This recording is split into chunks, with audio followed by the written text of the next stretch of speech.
سادتنا أبي بكر وعمر وعثمان وعلي وعن صحابة رسول الله أجمعين. اللهم سبحانك لا علم لنا إلا ما علمتنا وعلمنا ما ينفعنا وزدنا علما. اللهم ربنا آتنا في الدنيا حسنة وفي الآخرة حسنة وقنا عذاب النار. آمين يا رب العالمين.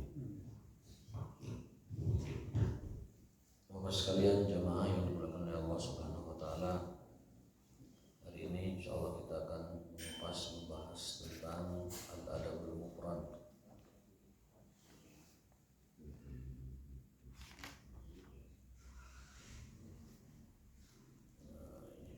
Hadis yang ke-281, bab asyuhu. Asyuhu itu kebakhilan, sifat bakhil. Asyuhu tadi di rakaat kedua kita membaca ayat wa man yuqa syuhha nafsihi fa ulaika humul muflihun. Barang siapa yang dapat menghindarkan dirinya dari sifat bakhil, fa ulaika humul muflihun, maka dia termasuk orang-orang yang beruntung. Muflihun, beruntung. Muflihun dari kata aflaha. Aflaha yuflihu, isim fa'ilnya muflihun, artinya orang-orang yang beruntung. Maka wa man yuqa syuhha nafsihi, barang siapa yang menjaga dirinya asyuh min asyuh, dari kebakhilan, maka dia termasuk orang-orang yang beruntung. Itu tadi yang dibaca di rakaat kedua. Dan sekarang babnya kita tentang asyuhu juga, tentang kebakhilan. Bismillahirrahmanirrahim. An Abi Hurairah radhiyallahu taala anhu qala Rasulullah sallallahu alaihi wasallam, la yajtami'u gubarun fi sabilillah wa dukhanu jahannam fi jawfi 'abdin abada, wa la yajtami'u syuhu wal imanu fi qalbi 'abdin abada. Dalam hadis ini, hadis sahih ya, riwayat Imam Bukhari, Rasul bersabda, la yajtami'u, tidak akan pernah berkumpul, gubaru fi sabilillah, debu jihad fi sabilillah, wa dukhanu jahannam, dan asap jahannam. Tidak akan pernah bertemu, tidak akan pernah bercampur, tidak akan pernah berkumpul antara debu-debu jihad dan juga asap jahannam. Artinya orang yang berjihad fisabilillah, dia tidak akan pernah ketemu dengan asap jahannam, karena balasan mereka itu pasti surga. Balasan jihad fisabilillah adalah surga. Sehingga beliau mengatakan tidak bisa ketemu, tidak bisa bersatu debu sabilillah dengan asap jahannam. Fi jawfi 'abdin abada, pada diri seorang manusia, abadan, selama-lamanya. Ini diantara keutamaan berjihad fisabilillah, bahwasanya debu jihad fisabilillah tidak akan pernah bertemu dengan asap jahannam selama-lamanya. Dan kita sudah pernah bahas dulu bahwa jihad itu adalah mengerahkan daya upaya untuk agar kalimat Allah itu tinggi. Dan medan jihad itu ada 4 yang kita pernah bahas dalam kitab Fathul Mu'in. Disebutkan bahwa jihad itu ada 4 macamnya. Yang pertama jihad militer, dan itu adalah hak penguasa. Instruksinya dari penguasa, dari ulil amri, dari umara, pemerintah yang menentukan. Yang kedua adalah jihad satu jihad militer, yang kedua yang pernah kita bahas dulu lalimaning.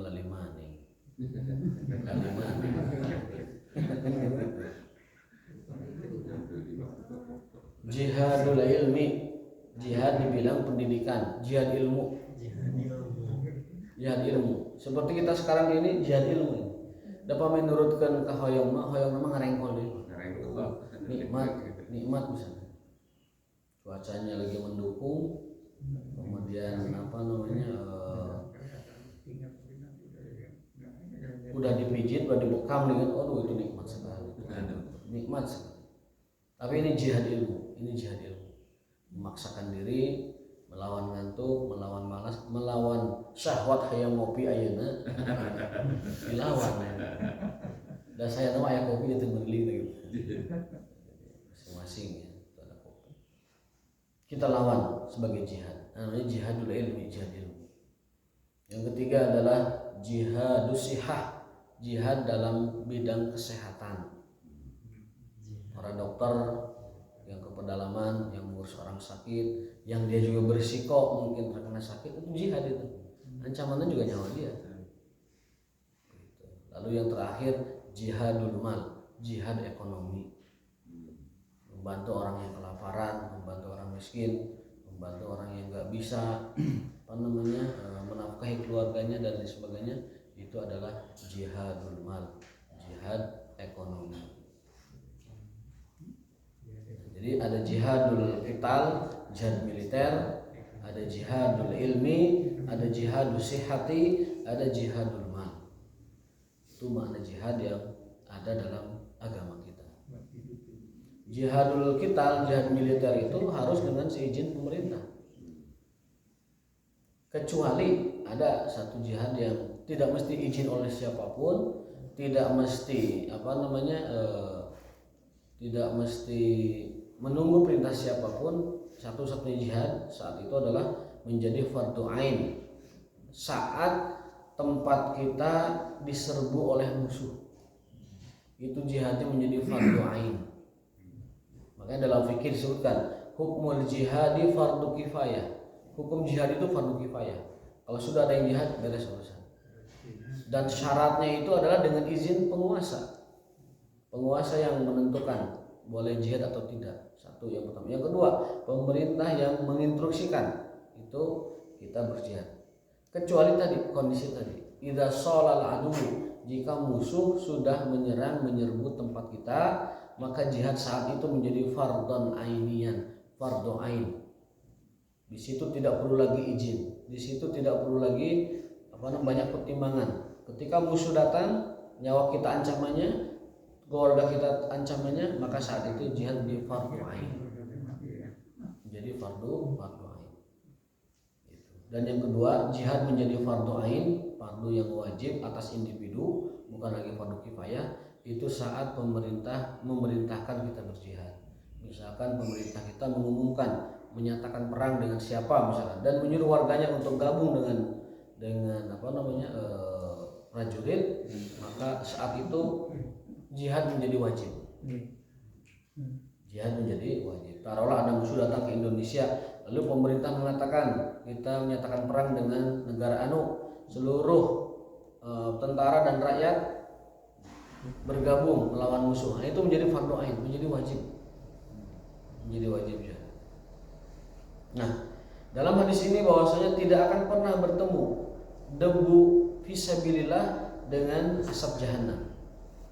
Dan di sini sabilillahnya tidak difokuskan kepada satu bidang. Berarti maknanya sabillah ini umum. Artinya jihad yang 4 tadi. Bisa kita perluas jihad di masa sekarang. Jihadul qital, jihadul ilmi, jihadus sihah, jihadul mal. Orang yang berjihad di bidang militer seperti tentara, orang yang berjihad di bidang pendidikan seperti para guru, orang yang berjihad di bidang kesehatan seperti para dokter, para nakes, dan orang yang berjihad di bidang ekonomi, para pebisnis, para pengusaha, dan orang-orang yang bekerja, berdagang dan sebagainya, maka mereka tidak akan pernah bertemu dengan asap jahanam. Anu icalan basreng, niatnya ikhlas karena Allah, mencari nafkah keluarga yang halal, maka dia tidak akan ketemu asap neraka. Tidak akan ketemu asap neraka itu kiasan, maksudnya tidak akan ketemu dengan neraka. Anu icalan bubur kacang, bismillah niatnya karena Allah, usaha menghidupi keluarga, menutupi menutupi kecukupan kebutuhan dan menjaga harga diri dari dicemooh orang, maka itu adalah jihad fisabilillah. Dia tidak akan ketemu asap jahanam. Maka beruntunglah orang-orang yang dengan niat ikhlasnya dia menjaga kehormatan dengan cara bekerja, dengan cara usaha, dengan cara mencari yang halal, itu mereka dihitung fisabilillah. Tapi ingat, yang keduanya jihad itu adalah jihadul ilmi, jihad mencari ilmu. wala yajtami'u syuhu wal imanu fi qalbi 'abdin abada. Lalu kalimat kedua dari hadis itu adalah wala yajtami'u, dan tidak akan pernah bertemu, berhimpun, berkumpul, menyatu asyuhu sifat bakhil wal imanu dan keimanan fi qalbi 'abdin abada dalam satu hati manusia selamanya. Ini hadisnya satu paket nih. Tidak akan pernah bertemu, tidak akan pernah berkumpul debu jihad fisabilillah dengan api jahanam, dan tidak akan pernah ketemu sifat bakhil dan keimanan. Artinya iman dan bakhil ini tidak mungkin ada dalam satu hati manusia. Iman dan kebakhilan tidak mungkin berkumpul dalam satu hati. Jadi mun iman, mun bakhil. Tidak akan ketemu keimanan dengan sifat bakhil. Artinya keimanan kita mengharuskan kita untuk tidak bakhil. Keimanan kita mengharuskan kita, mewajibkan kita untuk tidak bakhil. Itu konsekuensinya. Tidak bakhil dengan ilmunya, tidak bakhil dengan hartanya, tidak bakhil dengan keahliannya. Itu adalah tanda dari keimanan. Orang itu kan bisa berbagi dengan ilmunya, berbagi dengan hartanya, berbagi dengan tenaganya, berbagi dengan keahliannya. Itu adalah tanda dari keimanan. Sekali lagi Nabi bersabda, tidak akan pernah berkumpul antara kebakhilan dan keimanan dalam satu hati orang beriman. Dan merupakan tanda bukti dari keimanan. Makanya disebut sodakoh itu karena dari kata sodako, bukti. Sodik, soduk, sodikul wa'dil amin, itu satu akar kata, artinya sidik. Apa sidik itu? Jujur. Disebut sodakoh karena sodakoh merupakan tanda kejujuran iman. Dalam hadis was-sodakotu burhanun, sedekah adalah burhan. Burhan itu bukti. Makanya ayam mang burhan, atau mang bukti. Burhan. Was-sodakotu burhanun, seperti Rasul sabdakan demikian. Sedekah adalah bukti keimanan. Disebut sodakoh dari kata sodakoh yasduku, dia membuktikan keimanannya. Jadi dikuatkan dengan hadis bahwasanya iman dan sedekah itu selalu menyatu kemana-mana, melekat menempel, tidak pernah terpisah. Dan iman dengan kebakhilan tidak akan pernah berkumpul, menyatu dalam hati orang beriman. Itu tandanya keimanan kita akan efektif dan akan dipandang manakala keimanan itu menghasilkan sebuah temannya atau pasangannya, yaitu kedermawanan. Iman akan menjadi sempurna ketika dia menemukan pasangannya. Pasangan iman itu adalah kedermawanan. Yang punya waktu dengan waktunya, yang punya tenaga dengan tenaganya. Di zaman Rasul gak sama, yang gak punya dana, tenaga dibantunya. Bangun masjid, ikut menggotong kakak korma, ikut mau batu, mau pasir. Yang punya dana dengan dana, seperti Abdurrahman bin Auf, seperti Utsman bin Affan, seperti Abu Bakar dengan dana. Yang punya ilmu dengan ilmunya, Salman Al-Farisi dengan ilmunya. Ya Rasul, kalau kita lagi sabilillah, gini caranya, lalu kasih strateginya. Itu seperti itu. Bagaimana mereka bahu membahu dengan segala macam kemampuannya, memberikan yang terbaik kepada agamanya, yaitu agama Islam. Allah berfirman, in tansurullaha yansurkum. Wahai orang yang beriman, jika kalian menolong agama Allah, Allah pasti menolong kalian. Itu sudah rumus. Jika kalian menolong Allah, maka Allah akan menolong kita. Menolong Allah maksudnya menolong agama Allah. Kalau kita menolong agama Allah, maka Allah akan menolong kita. Menolong kita dalam bisnis kita, menolong kita dalam kesehatan kita, menolong kita dalam keluarga dan kehidupan kita, menolong kita dalam seluruh aktivitas kita. Kalau Allah sudah menolong kita, tidak ada yang perlu dikhawatirkan lagi. Maka agar Allah menolong kita, rumusnya di Al-Quran, kita tolong agama Allah. Jika tansuru, kalian menolong Allah, agama Allah, yansurkum, pasti Allah akan menolong kalian.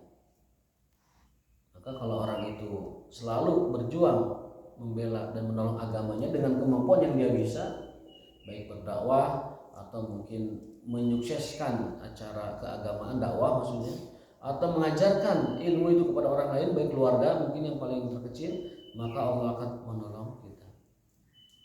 Menolong Allah itu dalam lingkup terkecil mudah. Memastikan istri dan anak kita tahu agama itu sudah menolong Allah, agar agama tidak hilang pada istri kita, agar agama tidak hilang pada anak kita. Soalnya kalau agama hilang di anak kita, nanti ke bawah sampai cucu-cucu ke bawah hilang agama itu semuanya. Jadi menjaga agama Allah, jangan berpikiran yang besar gitu, kita menjaga sebuah entitas, bukan. Menjaga dan menolong agama Allah itu bisa dengan cara sederhana. Kita pastikan istri anak kita tahu agama, itu sudah menolong agama Allah. Karena kalau mereka dibiarkan tidak tahu, itu maka keturunannya ke bawah akan menjadi orang-orang yang hilang agamanya. Dengan mengajari mereka itu sama dengan kita melestarikan agama pada keluarga kita, pada ribuan anak cucu yang akan lahir nanti ke depannya. Itu sama dengan menolong agama Allah. Murid di madrasah, murid di sekolah, murid di kampus, kenalkan agama, ajari agama. Tidak mesti guru agama mengajarkan agama. Orang-orang yang bergerak di bidang ilmu lain juga bisa mengajarkan agama. Di bidang eksakta, kenalkan mereka dengan Allah Subhanahu wa taala. Ini semua rumus dan hukum alam ini dari Allah. Formulanya begini, ini semua dari Allah. Sampaikan seperti itu kepada mereka. Itu namanya menolong agama Allah. Yang paling sederhana menolong agama Allah, yang memakmurkan kegiatan di masjid, itu paling sederhana. Mengajarkan agama kepada keluarga, kepada anak. Yang kedua, memakmurkan kegiatan agama di masjid. Mendatangi sholat lima waktu, itu menolong agama Allah. Kalau itu tidak ada, hilang agama itu, syiarnya hilang. Azan itu menolong agama Allah. Ikut kajian majelis taklim itu menolong agama Allah. Karena kalau tidak diikuti, tidak diramaikan, maka ilmu akan hilang. Ilmu akan hilang. Dengan demikian kita hendaknya menolong agama Allah semampu dan sebisa kita yang bisa kita lakukan. Bisanya dengan duduk taklim, alhamdulillah. Bisanya dengan sholat lima waktu full di masjid, alhamdulillah. Bisanya dengan meramaikan tilawah di masjid, alhamdulillah. Itu semua dalam cakupan intan surullah. Jika kalian menolong agama Allah, yansurkum, maka pasti Allah akan menolong kalian dalam keluarga dan kehidupan dan usaha-usaha kita. Allah akan menolong kita. Itu hadis yang ke-281. Tidak akan ketemu debu sabilillah dengan api jahanam, dan tidak akan ketemu bakhil serta iman dalam hati seorang hamba Allah yang beriman selama-lamanya. Hadis yang ke-282 ini dari Abu Sa'id Al-Khudri radhiyallahu taala anhu, dari Nabi sallallahu alaihi wasallam, khoslatani la tajtami'ani fi mu'minin, al-bukhlu wa su'ul khuluq. Ada dua perkara yang tidak akan pernah ada di dalam hati seorang mukmin. Khoslatani, dua perkara, la tajtami'an, tidak akan pernah ada fi mu'minin, dalam jiwa dan hati orang beriman. Apa itu? Yang pertama al-bukhlu, kebakhilan, sifat bakhil. Yang kedua wasu'ul khuluq, akhlak yang buruk. Tidak akan pernah ditemukan pada jiwa-jiwa yang beriman, pada hati-hati yang beriman, dua sifat. Yang pertama bakhil, yang kedua su'ul khuluq, akhlak yang buruk. Berarti tidak ada keimanan pada orang yang berjiwa bakhil, dan tidak ada keimanan pada orang yang su'ul khuluq, yang akhlaknya buruk. Maksud tidak ada iman adalah keimanannya tidak sempurna, keimanannya tidak di atas standar. Bagi orang yang masih dalam dirinya ada sifat bakhil dan ada sifat su'ul khuluq, yaitu buruknya akhlak. Maka kebakhilan dan buruknya akhlak merupakan dua hal yang tidak akan pernah dijumpai, didapati pada jiwa-jiwa orang beriman. Siapa yang bicara itu? Rasulullah Shallallahu Alaihi Wasallam.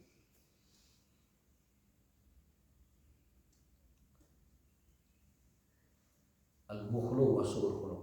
Su'ul khuluq ini akhlak yang buruk. Dalam sebuah hadis Rasul bersabda, al-muslimu man salimal muslimuna min lisanihi wa yadihi. Orang Islam itu adalah orang yang manakala orang lain merasa nyaman dari kejahatan lisan dan tangannya. Mafhum mukhalafahnya kalau kita pahami terbaliknya adalah tidak disebut orang Islam kalau jahat lisan dan tangannya. Al-muslimu orang Islam itu man salima yang selamat. Siapa? Min lisanihi wa yadihi. Orang lain selamat atau aman nyaman dari kejahatan lisanihi, lisan dan yadihi, tangannya. Maka kalau kita ingin dipandang sebagai orang Islam, ingin diaku sebagai orang Islam oleh Rasulullah SAW, jaga lisan dan juga tangan kita. Itu makna dari hadis bahwasanya orang Islam itu orang yang selamat lisannya dan kedua tangannya dari kezaliman, menzalimi orang lain.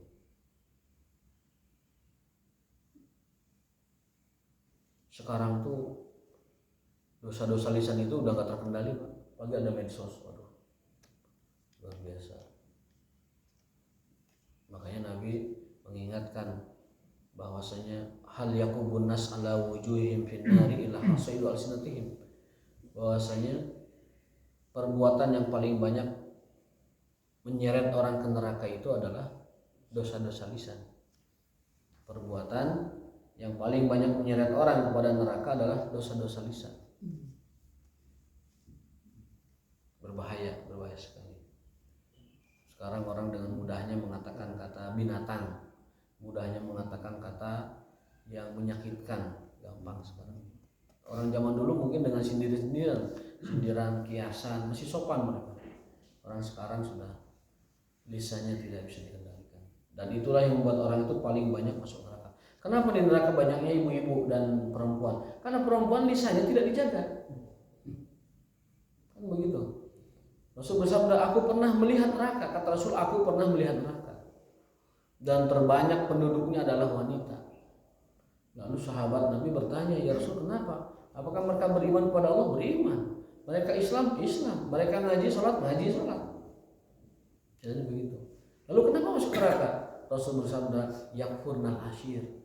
Mereka kufur kepada nikmat yang diberikan Allah pada suaminya. Yang namanya kufur nikmat pada suami pasti dengan lisan. Oh, gua kawin sama lu blangsakmu, umur mana kebahagiaan yang lu bilangin dulu tuh? Nggak ada buktinya itu. Itu namanya kufur nikmat. Pasti dengan lisan. Yang namanya kufur nikmat pasti dengan lisan. Dan kalau tidak dengan lisan mah tidak diketahui dia bersyukur atau tidak. Maka bersyukur atau tidak itu yang pertama adalah lisan. Kesimpulannya perempuan banyak masuk neraka sebagaimana sabda Nabi, penyebabnya adalah tidak menjaga lisan mereka kepada suami-suami mereka. Namanya itu kufur nikmat. Sampaikan ini kepada istri-istri kita, ibu-ibu kita, empok-empok kita, adik-adik kita, ataupun saudara-saudara kita yang perempuan, bahwa Rasul pernah melihat neraka kebanyakannya kaum mereka, dan ternyata itu pangkalnya adalah pada sikap menjaga lisan yang jarang dimiliki oleh wanita. Karena wanita itu setiap hari harus mengeluarkan 21.000 kata. Ini penelitian. Laki-laki sehari itu 7.000 kata. Perempuan tuh 21.000 kata. Artinya tingkat bicara wanita itu 3 kali lipat dari laki-laki. Penelitian. Mereka itu 21.000 kata harus keluar setiap hari.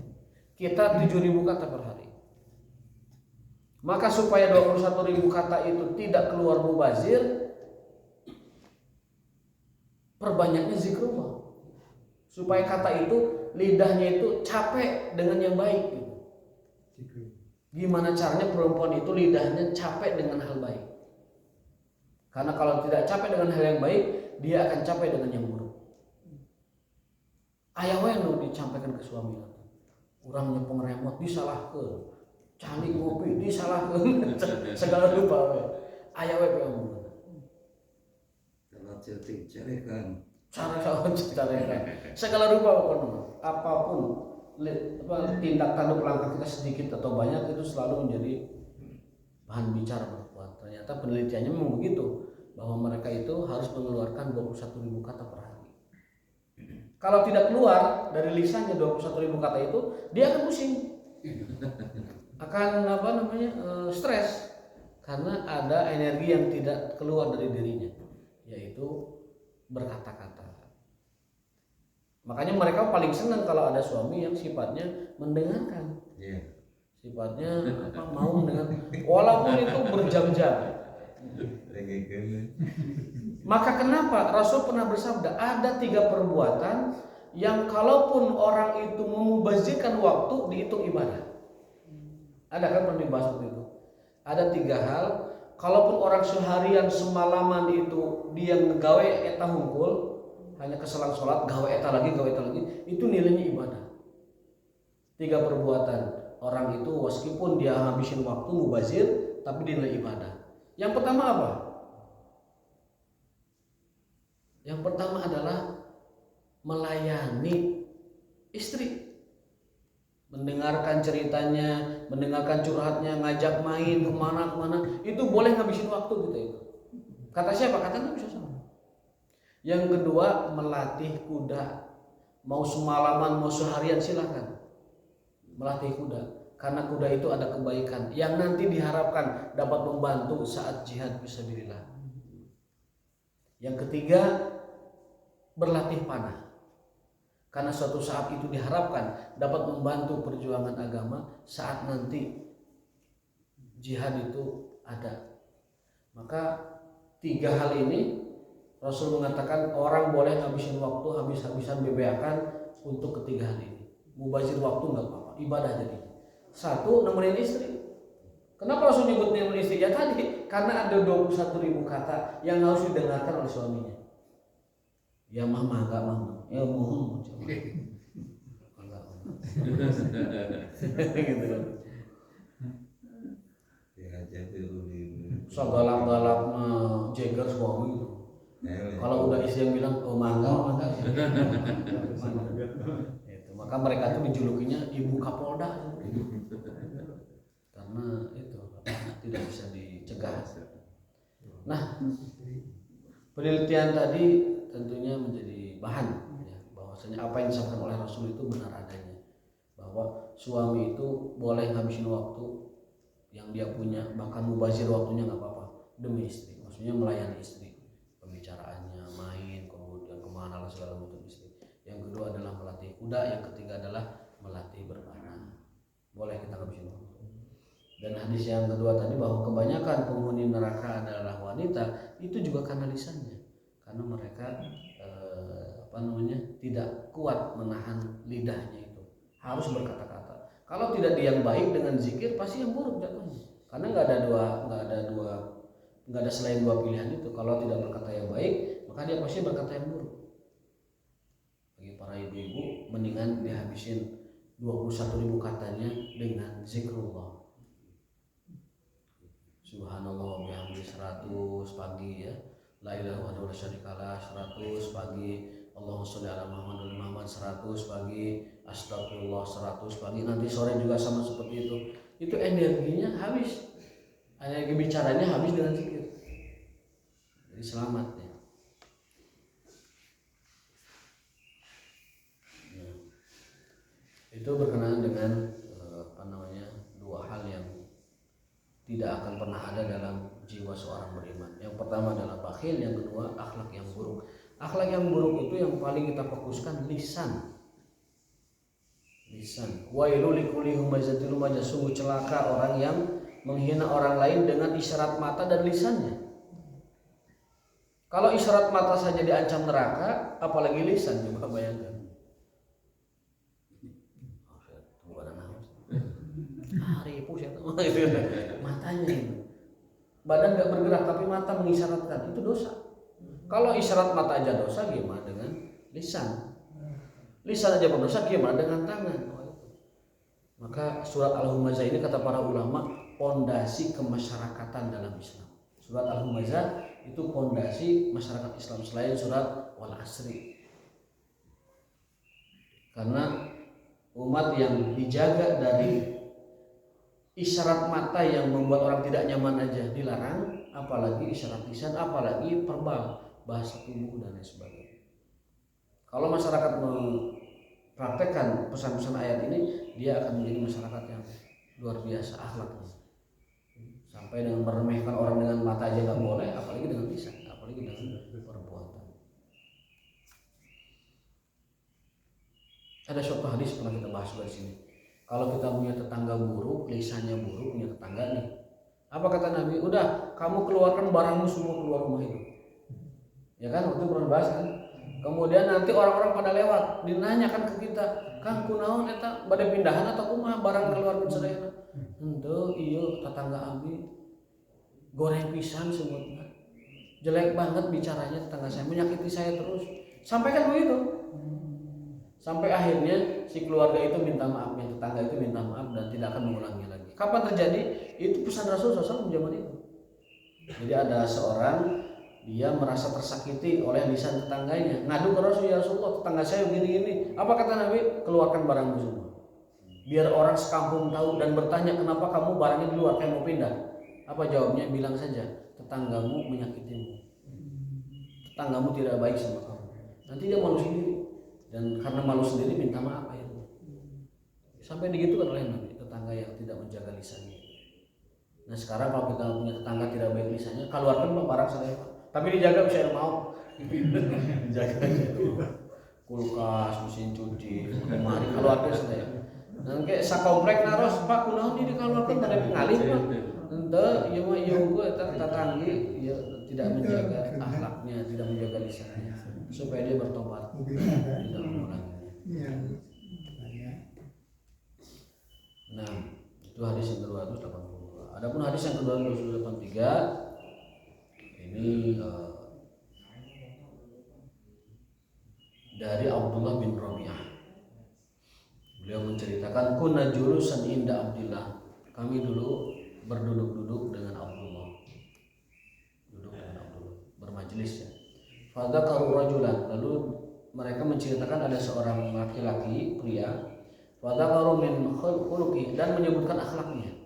Jadi ayat seseorang akhlaknya itu buruk dan dikenal oleh orang lain itu akhlaknya buruk.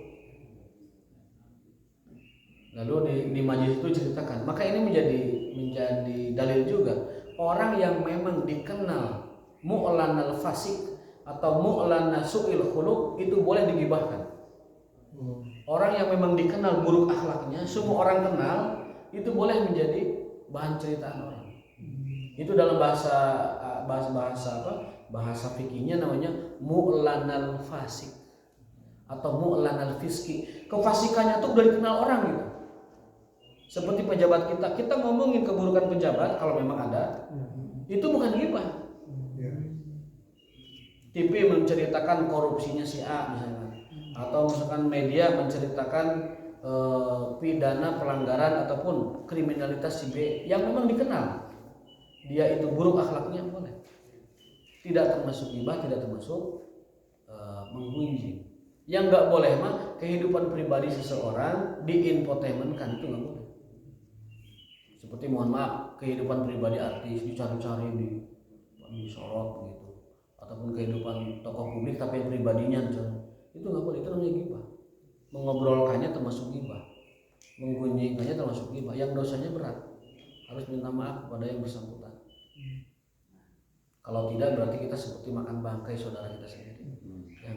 Yang boleh digibahkan itu adalah mu'lanul fiski, orang yang memang sudah dikenal kemaksiatannya, sudah dikenal, diketahui banyak orang kefasikannya. Nah ini ada orang sama digitukan juga, orang itu sudah dikenal satu kampung tuh orang yang khuluquhu akhlaknya itu yang itu tidak baik. Faqala Abdullah ara'aitum law qata'tum ra'sahu akuntum tastati'una an tu'idu. Sampai Abdullah mengatakan, kalau kamu bisa neutek sirahna, kira-kira eta jelema bakal hade malah akhlakna, sampai gitu. Kata mereka, lah asana moal bisa. Ditek-tek sirahna ge bakal kitu we akhlakna, butut gitu. Pokoknya fayadu kumaha mun ditek-tek leungeunna. anggar marubah saya tahu. Nah gitu masalahnya. Faqalu la qala farijlu kumaha ditek-tek sukuna oge. Lah moal rubah saya tahu. Ditek-tek sirahna, ditek-tek sukuna, ditek-tek leungeunna moal rubah saya tahu.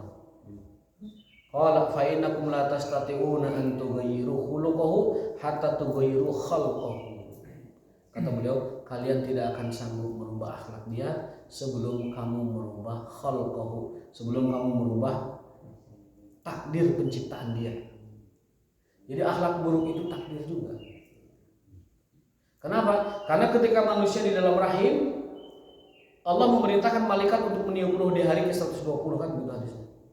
Ketika hari 120, malaikat niupkan ruh, nyawa masuk. Perintah Allah, atas perintah Allah. Lalu ketika malaikat menanamkan ruh dalam diri kita, malaikat mencatat 4 hal. Apa itu? Bikat birizki, dicatat rizkinya, wa amali, amal perbuatannya, wa ajalihi, kematiannya, dan terakhir bahagia atau sengsaranya. Itu empat ketentuan yang sudah ditanam oleh Allah melalui malaikatnya pada diri kita saat kita di dalam perut ibu kita, masa janin dulu. Saat nyawa dititipkan pada diri kita, itu 4 kalimat langsung nempel kita. Nyawa, mati, ajal itu mati apa? Amal, ajal, rezeki, dan sengsara atau bahagia. Maka akhlak buruk juga bagian dari itu karena amal kan sudah dicatat amalnya, sudah dicatat rezekinya, sudah dicatat bahagianya, sudah dicatat kematiannya. Jodoh pati bagja cilaka, jodohnya hapus itu airna dicetak. Berarti jodoh mah takdir usaha. Muntah usaha mau menang. Jadi bismillah usaha. Baca amalana. Rabbi inni lima anzalta ilayya min khairin fakir, doa yang Nabi Musa amalkan itu yang banyak. Nanti insyaallah akan dapat. Doanya Nabi Musa diamalkan pagi siang sore malam. Rabbi inni lima anzalta ilayya min khairin fakir, surat Qasas ayat 24. Itu ada doa bisa. Nah, jadi jodoh pati bagja cilaka amal perbuatan tambahkan. Jodohnya ganti dengan amal perbuatan. Amal perbuatan. Nah, kata riwayat ini bahwa kamu tidak akan bisa merubah akhlak seseorang karena dia sudah built-in, sudah dicatat oleh malaikat ketika dia dititipkan nyawa oleh Tuhannya. Gitu kan? Terus apa tuh artinya kita berakhlak kalau gitu? Apa artinya kita beramal? Apa artinya kita ibadah kalau begitu? Gimana jawabannya, Pak? Kan tadi sebutkan, jelema teh kalaupun ditek-tek sirahna, ditek-tek tanganna, ditek-tek kakina, moal rubah akhlak. Kalau kumaha moal. Sebelum kamu rubah takdirnya di alam ciptaan janin ketika dia dalam perut ibu. Nah, pertanyaannya, lalu kenapa kita harus beramal baik, amal soleh, ibadah? Kenapa harus begitu? Gimana kira-kira jawabnya kalau tanya gitu? Kan kalau bisa dirubah tuh. Terus kumaha kita berakhlak baik? Jawabannya adalah karena kita tidak tahu apa yang Allah tulis di alam rahim kita. Maka kita berusaha melakukan yang baik gitu. Jadi alasannya kenapa kita ibadah, kenapa kita usaha, kenapa kita nyari rezeki, kenapa kita menghindari ajal, kenapa kita mencari kebahagiaan dengan nyari pasangan yang soleh, dengan rezeki yang halal dan sebagainya. Kenapa kita sholat, kenapa kita menjaga lisan, menjaga akhlak? Satu alasannya, karena kita tidak tahu apa yang Allah tulis dalam takdir kita di alam rahim. Kalau sudah tahu mah ngapain beribadah beramal? Kalau sudah tahu tapi nggak tahu. Contohnya gini, kita tuh sudah tahu bahwa catatan amal kita akhlaknya buruk, udah nggak usah ngapa-ngapain kalau tahu kan gitu. Tapi karena kita tidak tahu, maka berakhlak yang baik.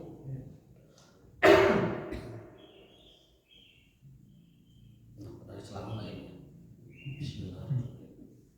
Maka barangkali ada yang bertanya silakan.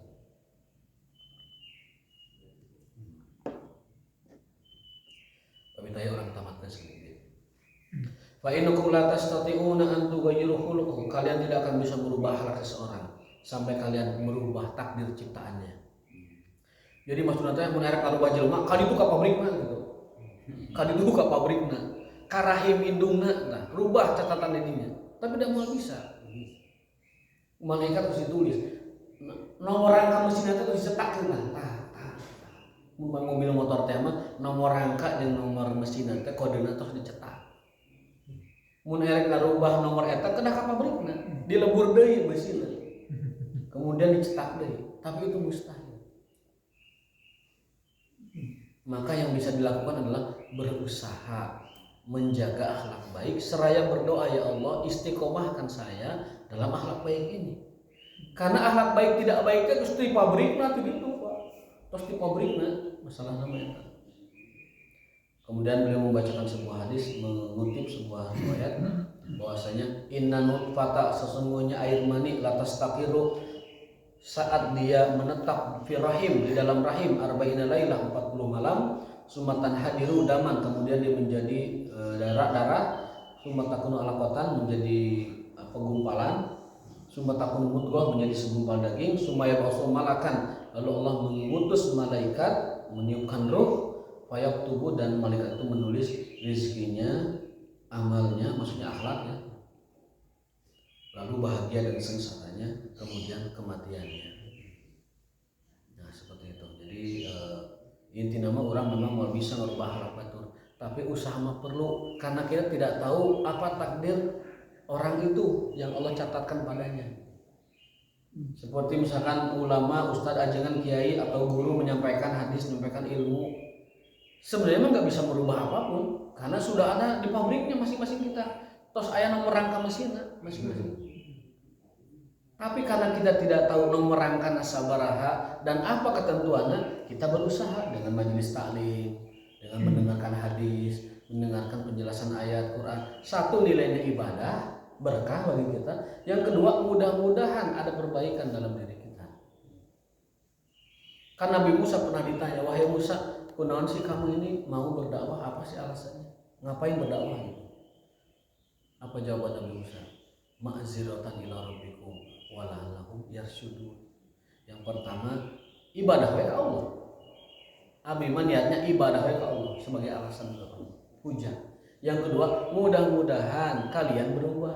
Nah gitu. Jadi fungsi majelis taklim itu niat kahiji mah ibadah, Pak.